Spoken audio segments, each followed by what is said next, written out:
Dudes, what's happening? This is Trent, and if you are aware, and from the title you'll know, these are digital art workouts. This is the fourth one that I've done. Last week we did a mossy stone kind of material study. We did some cool notches and some cool mixer brush stuff in there. And this week we're going to be doing some Peachy Gemstone studies using some photographs that I found on Google. Now these are great for practicing and expanding on your visual vocabulary so that if you ever need to draw or paint anything like this, you can just pull it right up. You already have a study, you've already done it, you've already broken down some techniques, you're building into your automatic language, your visual language that you've got, your library of techniques. And this is also a great way for you to paint along with me, a great way for you to expand your skill set. And if you keep up with this, if you do this for like a year, you're going to be pretty awesome at painting materials. Your paintings are going to look 10 times better. Trust me on that. All right, so let's jump into it. Let's paint ourselves some Peachy Gemstones.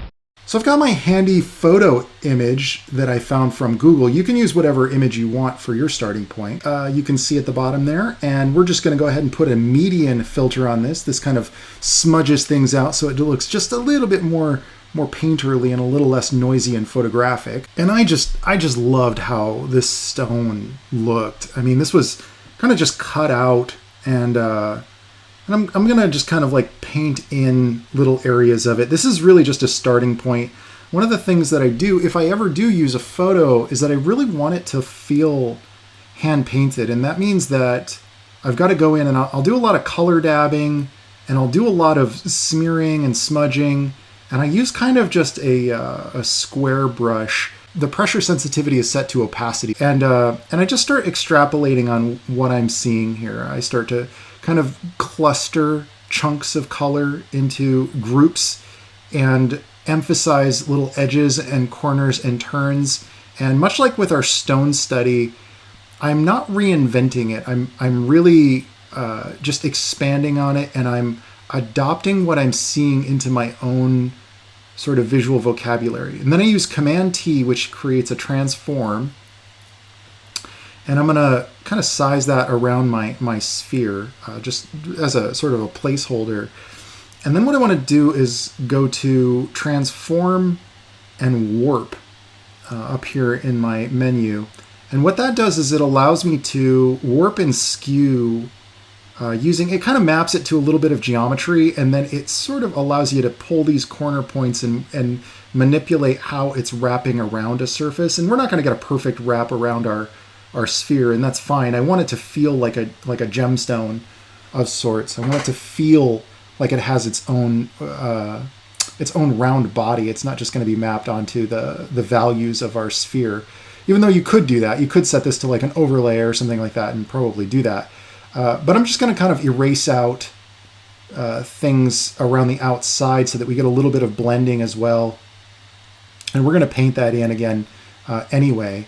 And then what I'm going to do is I'm going to start looking for little cracks and things, and I'm going to start modifying it. I'm going to start like painting in little edge lighting, and I'm going to start expanding on the highlights that are there using brush strokes. And this is going to give it a lot more of a painterly feel, but it's going to keep the essence of what I liked about the piece to begin with, or what I liked about the material to begin with, which is the color variations that you get in the darker, richer parts of the stone. I'm going through and color dabbing some of those highlights, and you'll notice that if you were drawing in line art, your edges and your corners and your sharper edges would be probably drawn with black ink or darker lines, but because we're painting it, we want to pop those out. So those lines end up highlights rather than darker lines. That's also something that they do a lot with the Warcraft style and Hearthstone style of rendering. I have a proclivity to use the mixer brush with my chisel brush shape at times, and that gives me a nice loose blended look that feels almost kind of like a brush. And if you don't work with any kind of traditional mediums, I actually recommend that you give it a shot, just to like it'll modify how you paint digitally as well. But the mixer brush does emulate a lot of kind of an almost oily feel, and that creates a little bit more of an interesting blending going on. And so I'm really utilizing that blending to get a natural painted look from that mixer brush tool. But when you're doing a material study, the things to look for are how light is affecting the highlights. In this case, we really just kind of have like a white light. So it's not going to add colors, any other colors to our peachy color. It would be really interesting to maybe look up some peach gemstones and do a comparison. As a matter of fact, let's go ahead and do that. If we look up peach gemstones, many of these are against a white light. You can see some interesting colors here. How the peach color is mixing with the light from what it's surrounded by. Let's see if we can find something that's not in a white background. I thought this was an interesting example. Again, we're looking at, this is actually called an orange selenite, smoothed polish palmstone.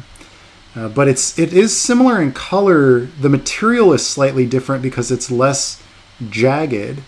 But what we do notice is just look at how much of this light down here is just bouncing off of what's around it. We can only assume that the table, it's on like a white surface, and that white surface extends for quite a ways in either direction, in all directions. And that's why you're getting this really strong underlighting, because it's rounded and that area is reflecting off of the colors. This white is reflecting up onto that surface. And that's kind of why peach kind of lighter colored stones that are specular like this are they're going to pick up a lot of that surrounding light against it. You'll notice it even reflects down. What we don't see is underneath this, it's reflecting that peach through itself, subsurface scattering, and then bouncing into the shadow. You can see that orangish peach color kind of underneath here in the shadow itself.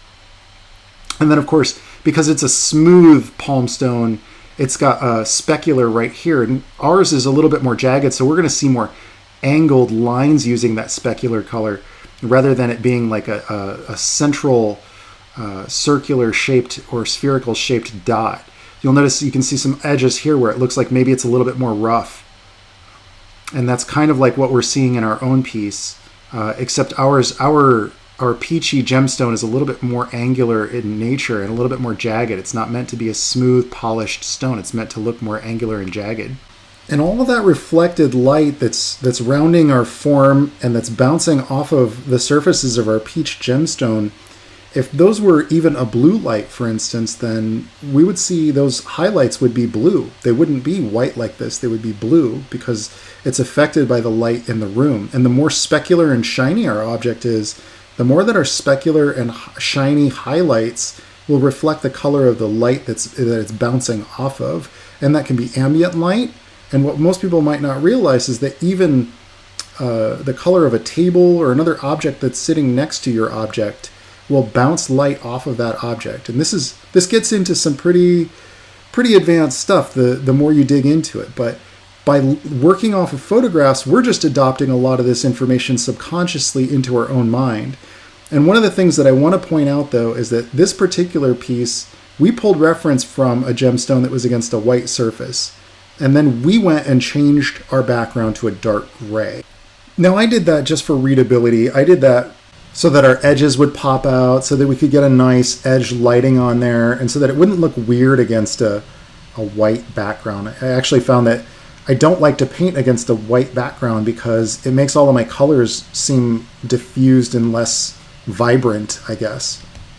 But if you wanted to really explore this and experiment this, and if you've got the time for bonus points, go in and do a couple of variants where you've put your peachy gemstone in a room where there's bright blue, for example, or green light. Maybe the sky color is reflecting off of all of those highlights.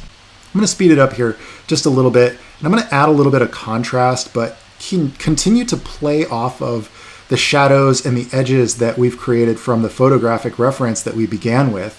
And also make sure to remember that this is a reflective surface. So there's going to be a little bit of that dark gray worked into our darker areas along the bottom where it's kind of hitting the table underneath, for instance. Yes, that dark gray is going to work its way into those reflective areas. And in fact, it'll probably make some of our overall transparent areas a little bit darker as well. But I still want it to overall feel almost magical. And the next thing that I do is that I want to convey in the silhouette of the whole thing, I want to convey a lot of those jagged edges and corners. I want it to feel a little bit more like a natural stone, a little less like a polished stone. So I'm going to just cut into some grooves and go along with some of the edges and trims that I've painted in, and cut away some parts and some pieces. Again, this is the part where I've got my roadmap. I've got my materials, understanding of the materials itself. Now I'm getting a little bit more creative with it. I'm going off of the rails. I'm not just copying what's in the reference image anymore. I'm playing around with the new language that I've understood, the new vocabulary that I've learned. I'm beginning the play time. I'm beginning the creative time. And that's the part that sometimes more still life artists stop at just the study, and they only do the study. They never dig into the playtime. They never dig into the point where you can begin to have fun with it and create your own little grooves and divots and invent something and bring something to it, expand it into your creative process rather than it just being something that you've copied and not really played around with. Because so much of the learning happens in the playtime. Remember that. And if you're doing too many studies and you never get to have fun with it, and you never really get to create something with it, you might get burned out and feel that you're always failing at the studies, and you might not get to the part that you really got into it to do in the first place, which was to have a lot of fun and make all kinds of cool statues out of peachy gemstones and wizard staffs and cool peachy stone golems and peachy stone walls and doors of heaven and all the weird crazy crowns of peachy gemstones. Oh my god, you can get so crazy with this stuff. So dudes, that wraps it up for me on the peachy gemstone materials. I did add a little bit of a color dodge using a little bit of green in there. I thought that would be a good contrast to that peachy orange color. And you can feel free to explore, experiment, man. That's what these little material studies are all about. Use it as a starting point, but get crazy with it. Have fun with it. Find your own kind of materials. What happens if you start to carve a face into the side of that peachy gemstone? What kind of interesting lighting would you get? Try to use that material to create shapes that you would be interested in painting. And the more you do that, the more you play around with the tools that you're learning, the more you'll adopt them into your psyche. You'll adopt them into your vocabulary. Before you know it, you'll be painting like some kind of badass digital art warrior. Ooh, yeah! If you are a digital artist and you are interested in learning some of my uber secret tricks and tips and cheats, specifically one of the things that a lot of people had been telling me is that they feel like their art, it's just too slow to get progress on their artwork. So I just recently finished a Photoshop cheat box. It's called the Legendary Photoshop Cheat Box. And it's because it's just that. It's basically the most down and dirty tricks that you can use to literally double your speed with painting. These are all the things that I wish I knew back when I was working on Warcraft and Diablo and League. So pick up this set of real-time videos over on my Gumroad channel and double your speed. All right, dudes, that's it for me on this one. I'll catch y'all money on the bone and a ciao, baby. Yeah.